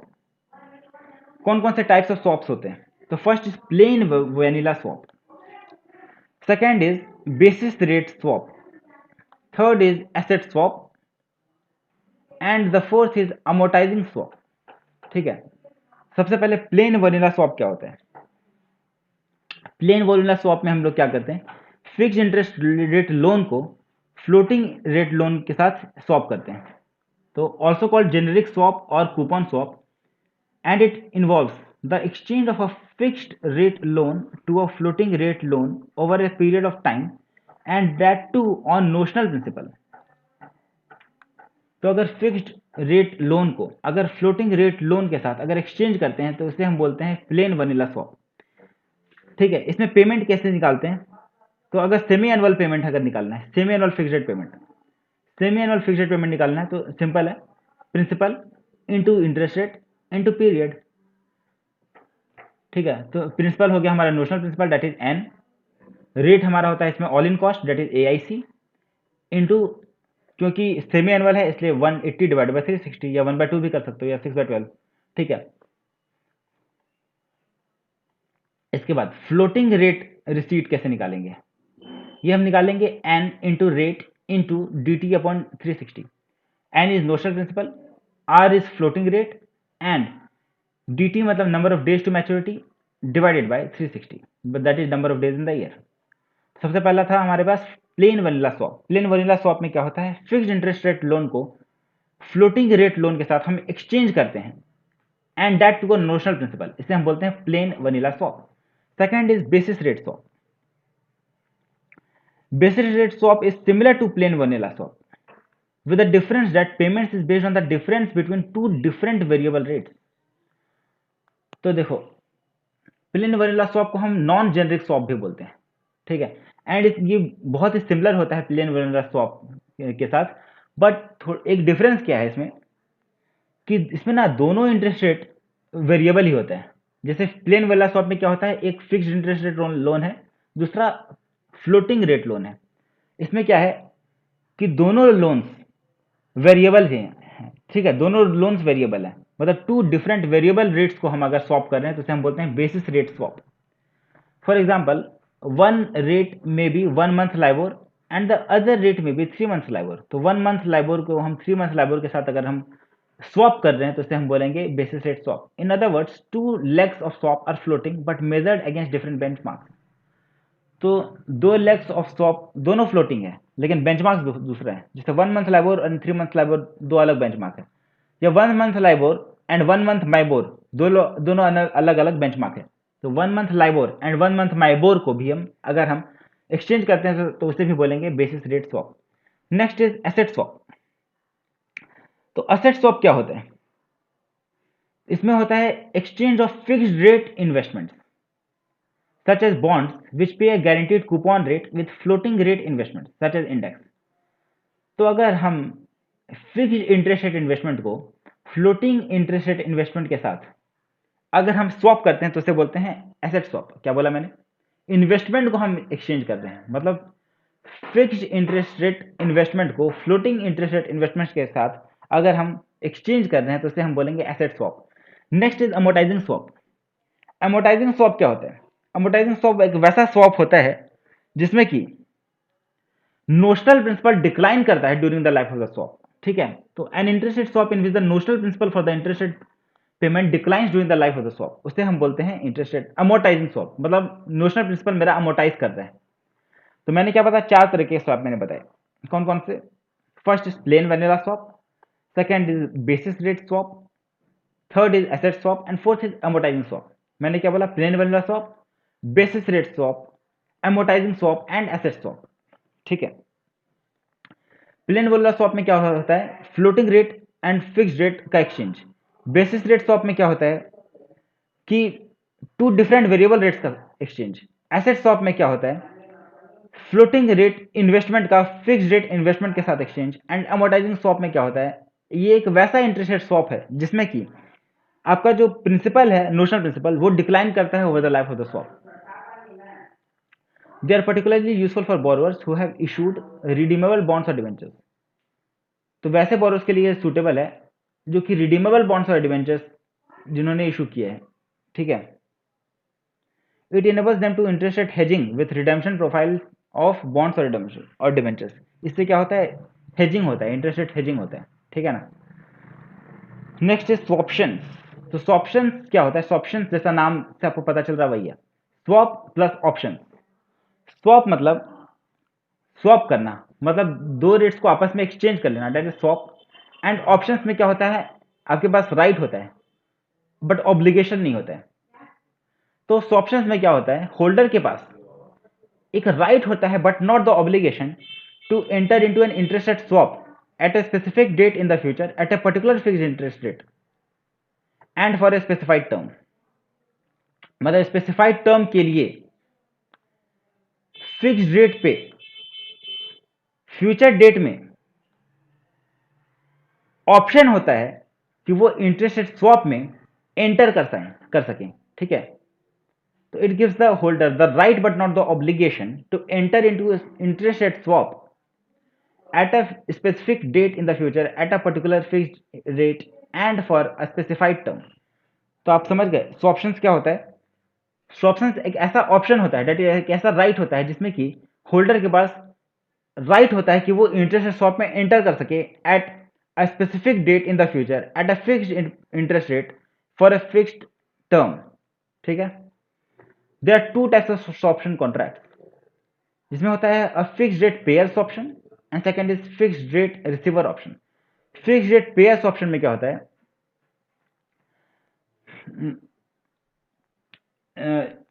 It gives the owner of the option the right but not the obligation to enter into the swap where they pay the fixed leg and receive the floating leg। तो fixed rate payer option में क्या होता है कि fixed leg आपको पे करना पड़ता है एंड रिसीव करना होता है फ्लोटिंग लेग, ठीक है। तो a fixed rate payer option gives the owner of this option the right but not the obligation to enter into a swap where they pay the fixed leg and receive the floating leg. तो जैसा नाम से पता आपको चल रहा है कि फिक्स्ड रेट पेयर ऑप्शन में क्या होता है कि पे करना पड़ता है फिक्स्ड लेग, जबकि रिसीव करना होता है आपको फ्लोटिंग लेग। जबकि फिक्स्ड लेग रिसीवर ऑप्शन में क्या होता है, आपको फिक्स्ड लेग रिसीव करना होता है, जबकि फ्लोटिंग रेट लेग आपको पे करना होता है। ठीक है, तो फिक्स्ड रेट पेयर ऑप्शन को हम बोलते हैं call option, and fixed rate receiver option को बोलते हैं put option. Fixed rate receiver option में क्या होता है, it gives the owner of the option the right but not the obligation to enter into a swap in which they will receive the fixed leg and pay the floating leg. इसके बाद next is principal features of option. तो principal features क्या क्या है options का। ठीक है, तो a swaption is effectively an option on a forward start interest rate swaption। ठीक है, तो a swaption is effectively an option on the forward start IRS मतलब interest rate swap। ठीक है, where exact terms such as the fixed rate of interest, the floating reference interest rate and the tenor of the IRS are established upon the conclusion of the option। जिसमें कि क्या होता है कि exact terms आपको conclusion of the option contract को ही पे ही establish होता है। ठीक है, मतलब फिक्स इंटरेस्ट रेट होगा कितना, फ्लोटिंग रेफरेंस इंटरेस्ट रेट कितना होगा, टेनर ऑफ द आईआरएस कितना होगा, all these are establish upon conclusion of the option contract. ठीक है, इसके बाद a 3 month into 5 years option would therefore be seen as an option to enter into a 5 year IRS 3 months from now। तो कभी आपको लिखा मिलेगा 3 into 5 year option, 3 into 5 year option, तो 3 into 5 years ऑप्शन, तो 3 into 5 years ऑप्शन मतलब कि 3 months के बाद अगर हम एंटर करते हैं 5 year का ऑप्शन, तो उसे हम बोलेंगे 3 into 5 years ऑप्शन। तो 3 into 5 लिखा होगा 3 into 5 years ऑप्शन, तो मतलब समझ लेना कि 3 months के बाद आपको एंटर करना है, आज से 3 months के बाद। एंड टर्म क्या होगा, टर्म टू मैच्योरिटी 5 years, मतलब 5 साल का होगा टर्म उसका। उसके बाद the option period refers to the time which elapses between the transaction date and the expiry date। तो ट्रांजैक्शन डेट से एक्सपायरी डेट तक का जो पीरियड होता है इसे हम बोलते हैं ऑप्शन पीरियड। तो swaption premium is expressed as basis point. Swaption premium को हम बेसिस पॉइंट्स की तरह एक्सप्रेस करते हैं, मतलब 50 बेसिस पॉइंट, 75 बेसिस पॉइंट, आपको पता होगा 100 बेसिस पॉइंट्स मतलब 1%। तो परसेंटेज टर्म्स में नहीं, हम लोग बेसिस पॉइंट्स में स्वैप्शन प्रीमियम को एक्सप्रेस करते हैं। ठीक है, तो 25 बेसिस पॉइंट्स मतलब 0.25% वैसा। Swaptions can be cash settled, therefore at expiry they are marked to market of the applicable forward curve at that time and the difference is settled in cash। तो स्वैप्शंस कैसा होता है, कैश सेटल होता है। Cash settle मतलब कि जो भी मार्क टू मार्केट प्राइस होगा उस पर हम लोग ले आएंगे मार्क टू मार्केट प्राइस पे, एंड जो डिफरेंस आएगा between the actual date and the settlement date वो हम रिसीव कर लेंगे या पे कर देंगे। ठीक है, इसे हम बोलते हैं कैश सेटल्ड। इसके बाद next is pricing of option. तो प्राइसिंग मेथोडोलॉजी क्या होता है, the pricing methodology depends upon setting up a model of probability distribution. तो हम लोग क्या करते हैं, प्रोबेबिलिटी डिस्ट्रीब्यूशन को सेट करते हैं, एंड उस बेसिस पे हम लोग प्राइसिंग मेथोडोलॉजी को मतलब प्राइस निकाल पाते हैं। The pricing methodology depends upon setting up a model of probability distribution of the forward zero coupon curve which undergoes a market process। Next is uses of swaptions. Swaptions का uses क्या है, swaptions can be applied in a variety of ways for both active traders as well as for corporate traders. तो active traders as well as corporate traders के लिए use होता है। Swap traders can use them for speculation purposes और to hedge a portion of their swap books. Swap traders से use कर सकते हैं स्पेकुलेशन पर्पस के लिए या फिर हेज करने के लिए। Swaptions have become useful tools for hedging, hedging के लिए यूजफुल टूल्स है, हेजिंग के लिए यूजफुल टूल है। तो active traders as well as corporate traders इसे अप्लाई कर सकते हैं, स्पेकुलेटिव पर्पस के लिए यूज कर सकते हैं या फिर हेजिंग के लिए भी यूज कर सकते हैं। Useful for hedging embedded optionality which is common to natural course of many businesses. फिर next is useful to borrowers targeting an acceptable boring rate. वैसे बोरोअर्स के लिए यूजफुल है जो कि एक टारगेटेबल, जो कि एक एक्सेप्टेबल बोरिंग रेट को एक्सेप्ट करना चाहते हैं। Next is swaptions are also useful to those businesses tendering for contracts. तो वैसे बिजनेसेस के लिए भी ये यूजफुल है जो कि कॉन्ट्रैक्ट ढूंढ रहे हैं, ठीक है, which is tendering for contract. Swaptions are also swaptions also provide protection on callable या पुटेबल बॉन्ड इश्यूज. तो ये प्रोटेक्शन भी प्रोवाइड करते हैं कॉलेबल या पुटेबल बॉन्ड इश्यूज. ठीक है, तो ये हमारा मेन पोर्शन हो गया. तो इसके बाद हम करेंगे टेस्ट नॉलेज के कुछ क्वेश्चंस को. तो इसमें क्वेश्चन नंबर 1 है थ्योरेटिकल क्वेश्चन में, right a short note on forward rate agreement. तो फॉरवर्ड रेट एग्रीमेंट होता क्या है? तो जैसा मैंने आपको बताया, it is an agreement between two parties in which one party agrees to pay to the other party the difference between the forward rate and the reference rate based on the notional principle. ठीक है, this is forward rate agreement. ये आप देखोगे तो page number 11.16 में आपको मिल जाएगा, sorry 11.6 में आपको मिल जाएगा. फॉरवर्ड रेट एग्रीमेंट क्या होता है ये रहा. ठीक है, ये सब आप लिख सकते हो फॉरवर्ड रेट एग्रीमेंट में, और फॉर्मूला को आप समझा देना. नेक्स्ट क्वेश्चन इज कि what do you know about swaptions and their uses. तो स्वॉप्शंस कैसा होता है, क्या होता है कि ये एक ऑप्शन होता है, दैट इज ऐसा एक राइट होता है but not the obligation to enter into a swap agreement. इसे हम बोलते हैं स्वॉप्शंस. ठीक है, एंड देयर यूजेस. तो यूजेस अभी हमने देखा कि ये active as well as corporate traders के लिए यूजफुल होता है, हेजिंग करने के काम में आता है, स्पेकुलेशन के काम में आता है. ठीक है, एंड वैसे बोरोस को ये टारगेट करता है, वैसे बोरोस के लिए यूजफुल होता है जो कि एक एक्सेप्टेबल बोरोइंग रेट को टारगेट कर रहे हैं. इसके अलावा it is also useful for businesses tendering for contract, and it also provide protection on callable या पुटेबल बॉन्ड इश्यूज. तो ये प्रोटेक्शन भी प्रोवाइड करता है. अब प्रैक्टिकल क्वेश्चन में क्वेश्चन नंबर 1. क्वेश्चन नंबर 1 क्या है? Messrs. Parker and Company is contemplating to borrow an amount of rupees 60 crore for a period of 3 months in the coming 6 months time.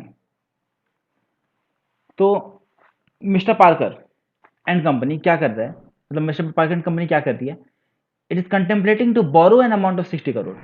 60 crore borrow करना चाहती है for a period of 3 months in the coming 6 months time from now. आज से 6 महीने के बाद 3 months का contract करने जा रही है. The current rate of interest, मतलब बोल सकते हैं 6x3 FRA एग्रीमेंट. 6x3 मतलब 6 महीने के बाद 3 मंथ्स का. The current rate of interest is 9% per annum, but it may go up in 6 months time. लेकिन 6 मंथ्स टाइम में इंक्रीज भी हो सकता है. The company wants to hedge करना चाहती है. The company's bankers quoted an FRA. तो फॉरवर्ड रेट एग्रीमेंट एंटर कर रही है एट 9.30% पर एनम. तो फॉरवर्ड रेट हो गया 9.30%, करेंट रेट है 9%, नोशनल प्रिंसिपल है 60 करोड़. तो आपको बताना है फाइनल सेटलमेंट अमाउंट क्या होगा अगर eight the end of the period अगर 9.60% होता है reference rate, and eight the end of the period 8.80% होता है रेफरेंस रेट. ठीक है, तो क्वेश्चन नंबर 1 का first part, N equal to 60 crore, FRA है 6x3 का, रेट गिवन है 9%, FR है 9.30%, RR है पार्ट 1 में 9.60%. तो आप सेटलमेंट अमाउंट कैसे निकालोगे? Notional amount into RR minus FR into 3/12, that is DTM upon dy whole divided by 1 plus RR into DTM upon dy. ठीक है, तो that is 60 crore into 9.60% minus 9.30% into 3/12. ये आपका आ गया टोटल वैल्यू. अब आपको क्या करना है, इसे प्रेजेंट वैल्यू पे करना है, तो इसलिए आप इसे ये कर दो प्रेजेंट वैल्यू पे. तो 1 प्लस 9.60% इंटू 3/12 दैट इज 1.024. तो ये आपका आ जाएगा इतना crore, 0.043953 crore, that is 4,39,453 rupees. ठीक है, नेक्स्ट इज ये आर गिवन है 8.80%. सेटलमेंट अमाउंट आप किससे निकालोगे? वैसे ही 60 crore into 8.80% minus 9.30% into 3/12 upon 1 plus 8.80% into 3/12 करोगे तो आपके पास आ जाएगा 7,33,855। और ये अगर नेगेटिव आया तो इसका मतलब क्या? तो नेगेटिव आया इसका मतलब कि buyer owes to the seller. तो यहाँ पे buyer owes to the seller मतलब buyer will pay to the seller, buyer will pay to the seller, and positive आ गया तो buyer will pay to the, and positive आ गया तो seller will pay to the buyer. ठीक है, इसके बाद चलते हैं क्वेश्चन नंबर 2 पे। क्वेश्चन नंबर 2 में क्या है? TM Fincorp has bought a 6 into 9 100 crore FRA at 5.25%। तो 6 into 9 एफआरए गिवन है 5.25%। ठीक है, तो 6 into 9 एफआरए मतलब हो गया कि 6 मंथ्स के बाद 3 मंथ्स का एफआरए टीएम फिनकॉर्प क्या कर रही है? 6 मंथ्स के बाद 3 मंथ्स का एफआरए कर रही है, तो इसे हम बोलते हैं 6 into 9 एफआरए।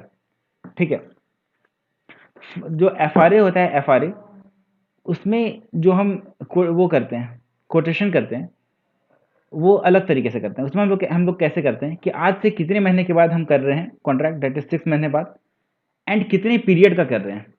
तो वो कितने पीरियड का कर रहे हैं वो डिफरेंस से निकालते हैं, दिस माइनस दिस। ठीक है, बट स्वॉप्स में कैसे हम करते हैं कोटेशन? वो हम ऐसे करते हैं कि 6 into 9 मतलब हो जाता है उसमें कि आज से 6 मंथ्स के बाद कर रहे हैं एंड 9 मंथ्स का कर रहे हैं। बट यहाँ पे इसका मतलब हो गया कि आज से 6 मंथ्स के बाद कर रहे हैं बट सिर्फ 3 मंथ्स का कर रहे हैं। ठीक है, तो 100 करोड़ रुपए का हम एफआरए कर रहे हैं 5.25% पे, जो 3 मंथ्स का कर रहे हैं, तो 3 मंथ्स का रेफरेंस रेट है 5.50%।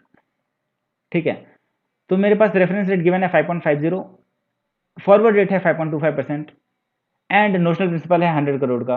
तो प्रॉफिट एंड लॉस निकालना है टीएम फिनकॉर्प को in terms of basis points. Basis points के टर्म्स में कितना प्रॉफिट एंड लॉस होगा? तो बड़ा सिंपल है, देखो बेसिस पॉइंट्स के टर्म्स में कितना होगा टीएम फिनकॉर्प को। तो टीएम फिनकॉर्प को क्या है? बायर है। बायर को कब प्रॉफिट होता है? जब reference rate is greater than the forward rate. तो यहाँ पे reference rate is greater than the forward rate, इसलिए जो बायर है दैट इज टीएम फिनकॉर्प को प्रॉफिट होगा कितने का? 5.50% minus 5.25%, that is 0.25%, that is 25 basis points का प्रॉफिट हो जाएगा टीएम फिनकॉर्प को। ओके, अब निकालना है सेटलमेंट अमाउंट। सेटलमेंट अमाउंट कैसे निकालेंगे? तो सेटलमेंट अमाउंट ऐसे निकालेंगे, देखो, तो जो फॉरवर्ड जो आपने पढ़ा है एफआरए के लिए कि अमाउंट टू बी पेड कितना होगा, सेटलमेंट अमाउंट, वो उसी तरीके से निकाल देंगे। ठीक है, तो amount to be paid equal to notional principal into R R minus F R into D T M upon D Y whole divided by 1 plus R R into D T M upon D Y, that is 100 crore into 5.50% minus 5.25% into 92 days है to maturity divided by 365। अब इसे ऐसे भी कर सकते हो, 90 divide by 360 भी कर सकते हो, आंसर में डिफरेंस आएगा बट वो भी अलाउड है। ठीक है, तो 100 crore into 5.50% minus 5.25% into 92 divide by 365 whole divided by 1 plus R R that is 5.50% into 92 divided by 365। तो ये आपके पास आ जाएगा 6,21,388 रुपीज़, मतलब 6,21,388।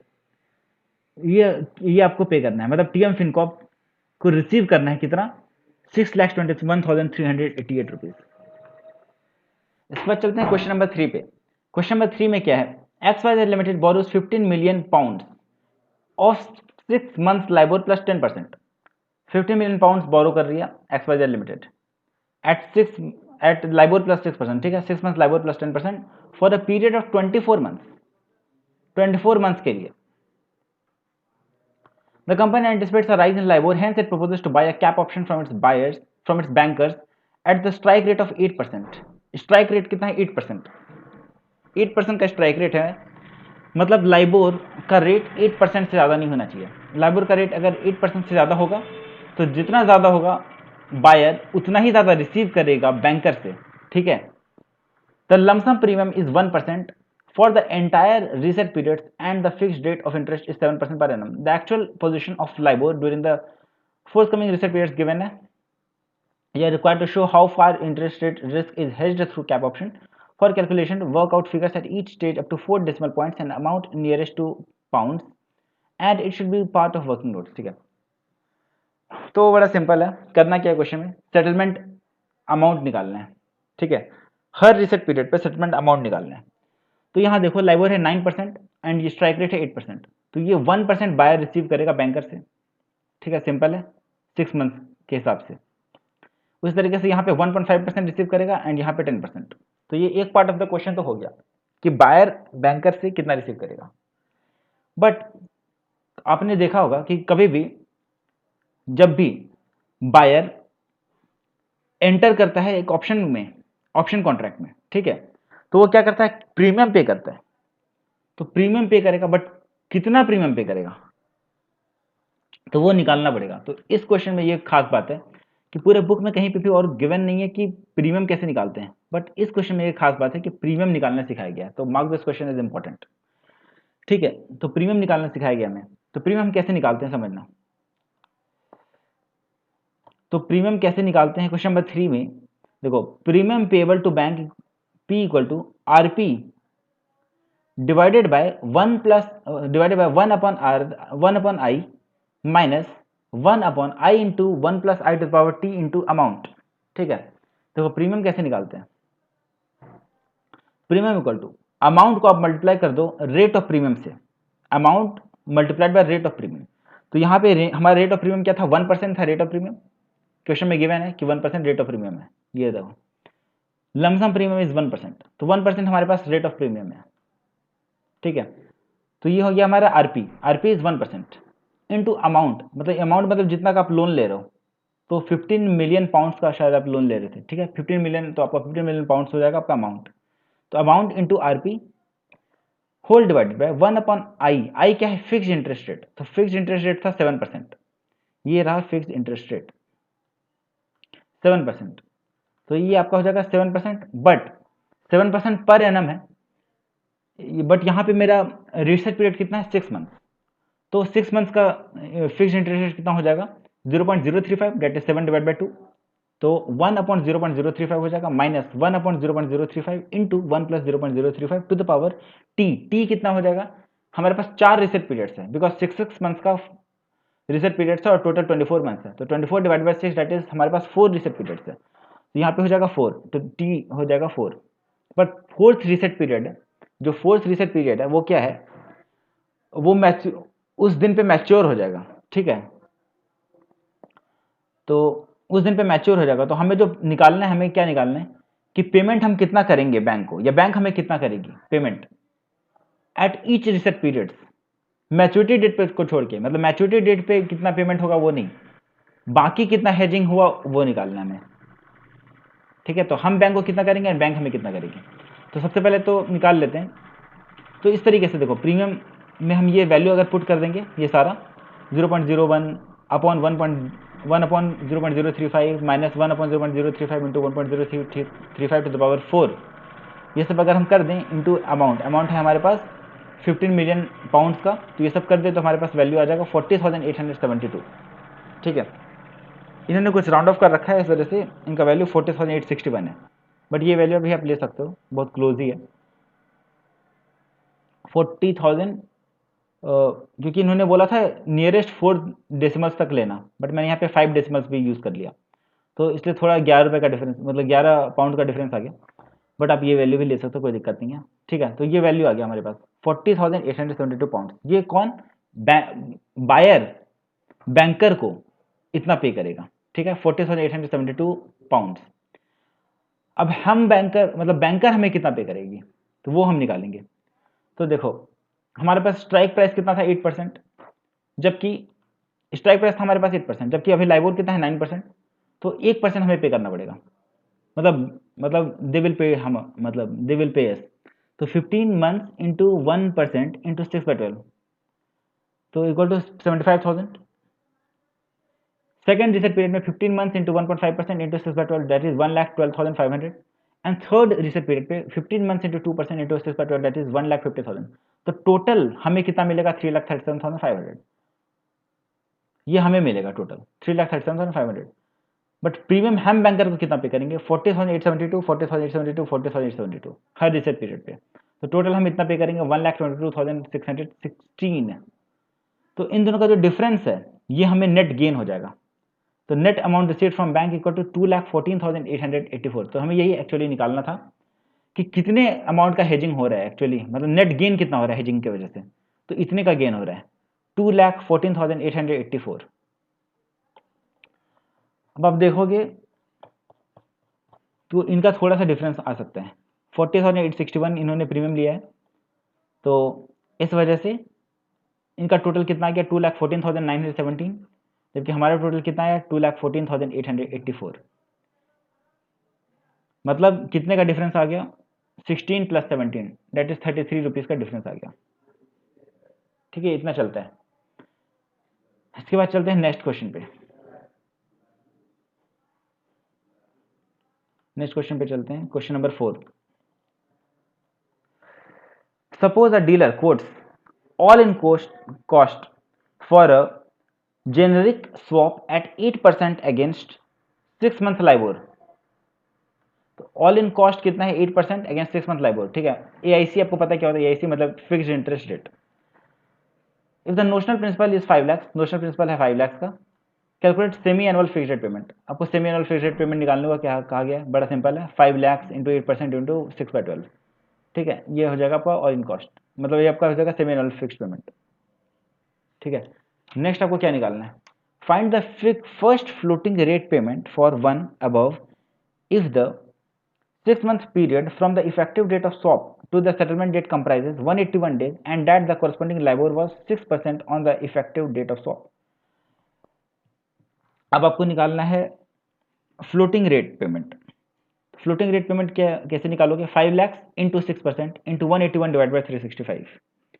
ठीक है, यहाँ इन्होंने बोला कि 360 डेज ले लेना, तो 360 डेज ले लेंगे, तो 181 डिवाइड बाई 360 डेज कर देंगे।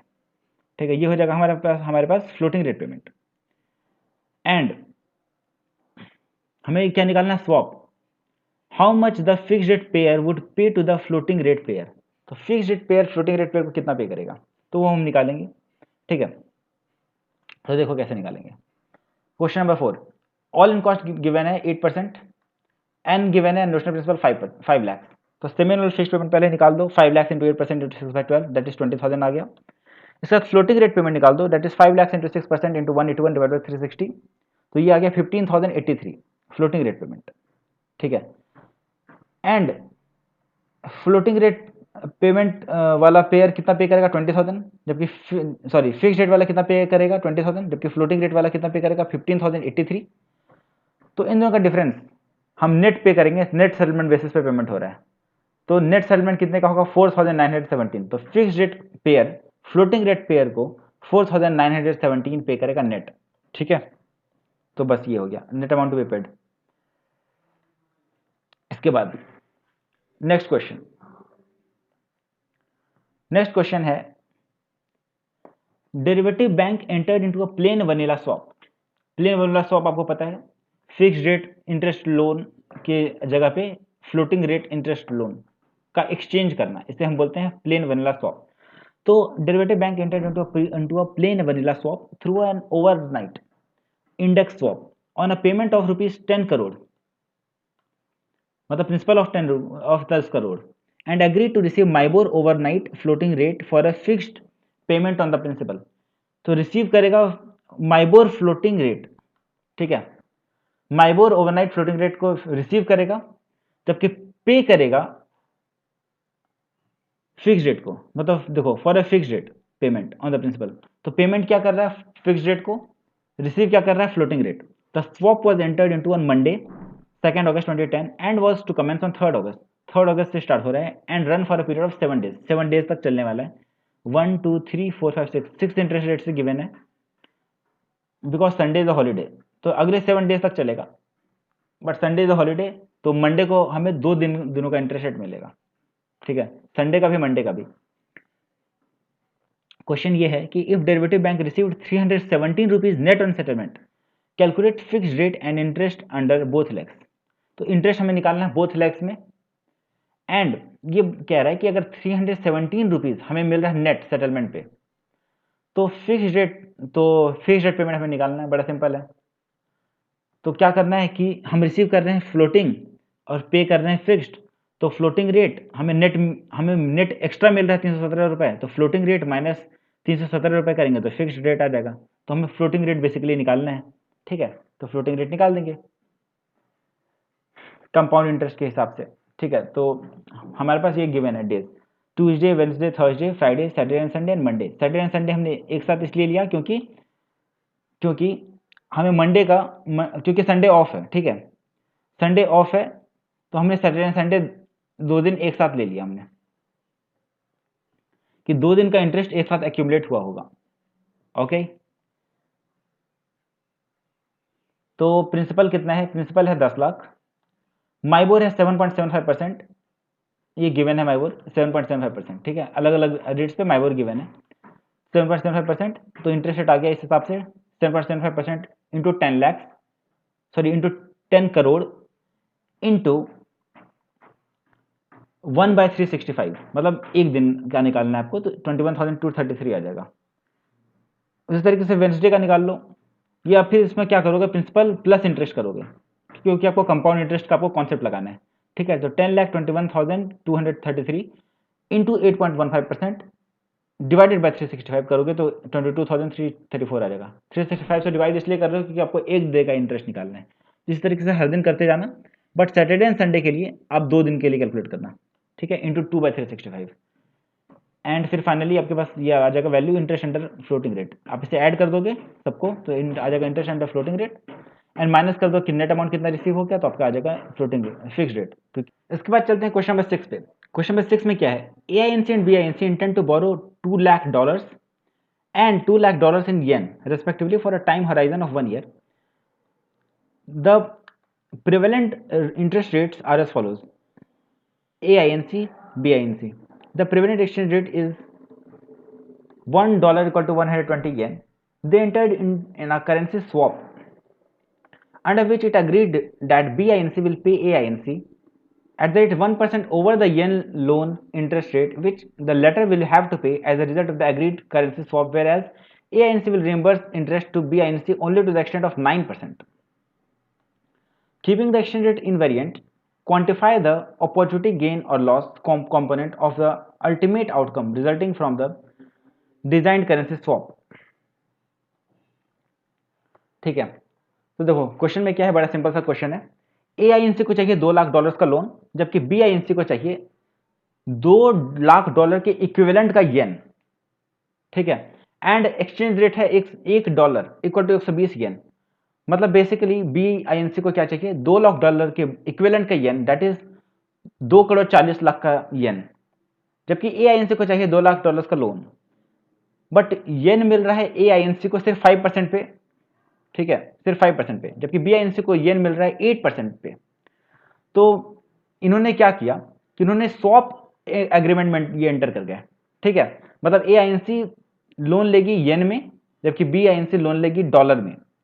AINC लोन लेगी येन में, BINC लोन लेगी डॉलर में, and AINC will pay to the BINC क्या, येन में जो उन्होंने लोन लिया वो क्या करेगी, AINC BINC को पे कर देगी, मतलब ठीक है, लेंड कर देगी एक तरीके से।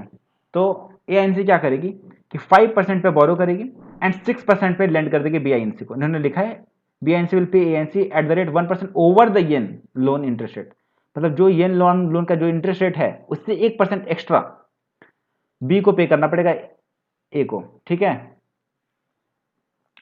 तो AINC लोन लेगी एंड इसे दे देगी BINC को, जबकि BINC क्या करेगी 9% मतलब 10% पे लोन लेगी डॉलर लोन, एंड AINC को 9% पे देगी, बिकॉज इसे खुद ही लोन मिल रहा है AINC को 9% पे। तो अगर ये 10% पे लोन लेके देगी इसे तो कोई फायदा नहीं होगा AINC को, इसलिए वो एक्सचेंज एग्रीमेंट मेंटर ही नहीं करेगी।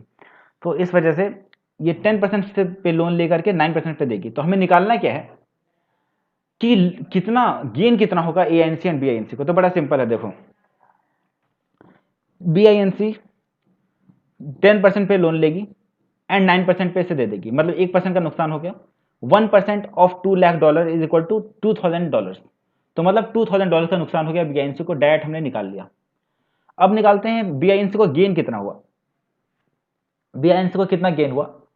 तो वैसे उसे मिल रहा था 8% पे लोन, अब उसे मिल जाएगा 6% पे लोन, 5% प्लस 1%, तो 2% का गेन हुआ।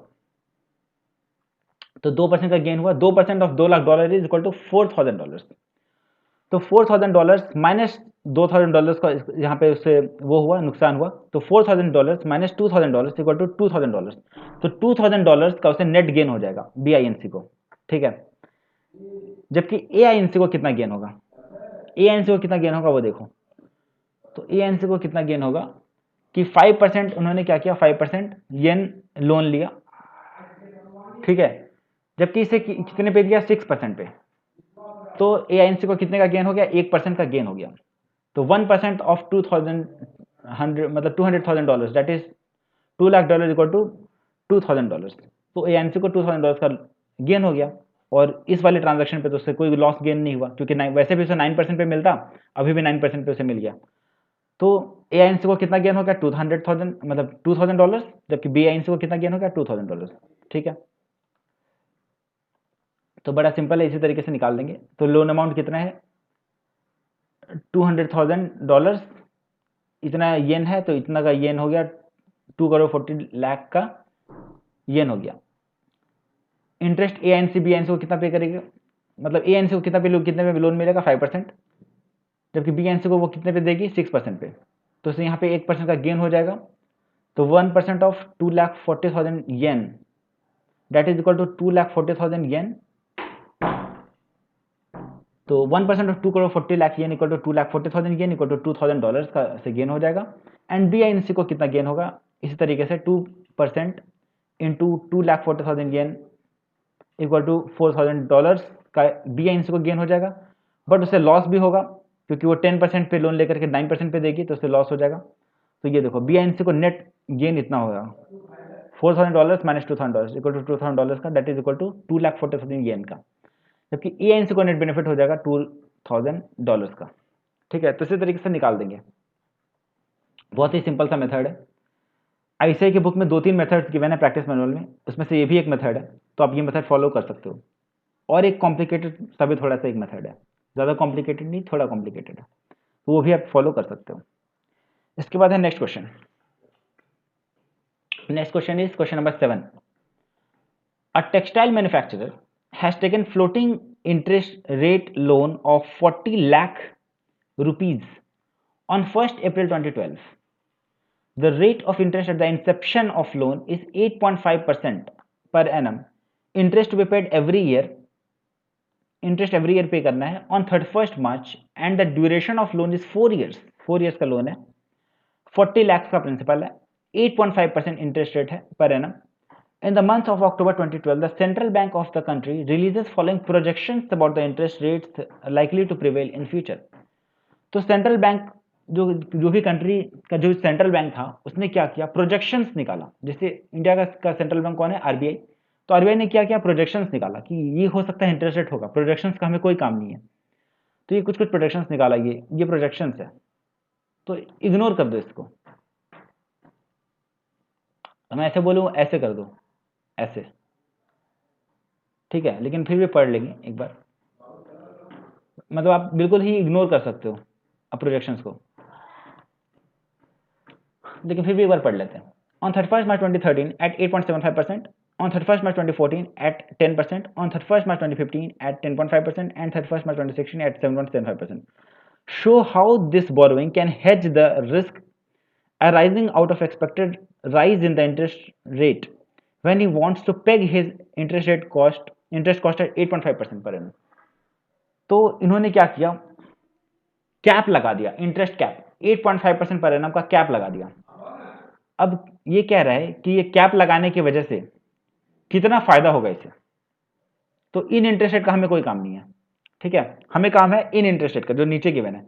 Assume that the premium negotiated by both the parties is 0.575%। Premium given है 0.75% to be paid on 1st October 2012 and the actual rate of interest on the respective due dates happens to be इतना 10.2%, मतलब 8.5% interest cost है, 0.75% is the premium, ठीक है। तो हमें ये निकालना है कि हमें कितना एक्स्ट्रा मिलेगा, ठीक है। तो the actual rate of interest on the respective due dates happens to be 10.2%, तो 10.2% है actual rate, 11.5%, 9.25 on 31st March 2016 at 9% and 8.25%। तो उन्होंने कुछ इनकरेक्ट लिख दिया यहाँ पे आप इसे करेक्ट कर लो। 9% के जगह पे आप इसे कर लो 8.25%, आप 9% को डिलीट कर दो, ठीक है, 9% को आप बिल्कुल हटा दो, 9% की जगह पे आपको करना होगा 8.25%। अब इसे हटा दो 9% को। तो ये है क्वेश्चन। तो क्वेश्चन क्या है, बेसिकली 40 लाख का लोन है, 8.5% इंटरेस्ट रेट है, 4 ईयर्स का लोन है, एवरी ईयर आपको इंटरेस्ट पे करना है। ये सब प्रोजेक्शन है, कोई काम नहीं है, कंफ्यूज मत हो जाना। 8.5% कैप है एंड प्रीमियम है 0.75% का, टू बी पेड ऑन 1 अक्टूबर। तो प्रीमियम आपको सिर्फ 1 अक्टूबर 2012 को पे करना है, तो प्रीमियम का अभी आपको कोई काम नहीं है, ठीक है। And actual rate of interest on the respective due date happens to be, actual rates given है, ठीक है। Show how the settlement will be executed on the perspective due dates. तो आपको बस वो निकालना है, जिससे आप इंटरेस्ट कैप में आप जैसे आप वो निकालते थे ना सेटलमेंट अमाउंट, बस वो निकालना है आपको। मतलब actual rate minus cap rate, मतलब 10.2% माइनस 8.5% इंटू 40 लैक्स। दूसरे साल का हो जाएगा 11.5% into 8.5% into 40 lakhs. Third year का 9.25% into 8.5% into 40 lakhs. And fourth year का 8.25% माइनस 8.5% या फिर zero, which ever is less, तो यहाँ पे हो जाएगा जीरो फोर्थ ईयर में। तो ये आपका करना है 40 lakhs into maximum of this and this, maximum of 11.5% minus 8.5%, that is 1,20,000, 9.25% minus 8.25% into 40 lakhs, that is 30,000, and last year में 8.25% minus 8.5% या zero, which ever is maximum, that is zero. तो zero आपका हो जाएगा। तो अमाउंट आप कितना टोटल रिसीव करोगे, 2,18,000 रुपए, ठीक है। तो 2,18,000 रुपए आप लास्ट में एट द एंड ईयर, आप eight the end of the tenure आप रिसीव करोगे 2,18,000, मतलब टोटल। तो वही यहाँ पे गिवन है, अलग अलग पीरियड का इन्होंने निकाल रखा है।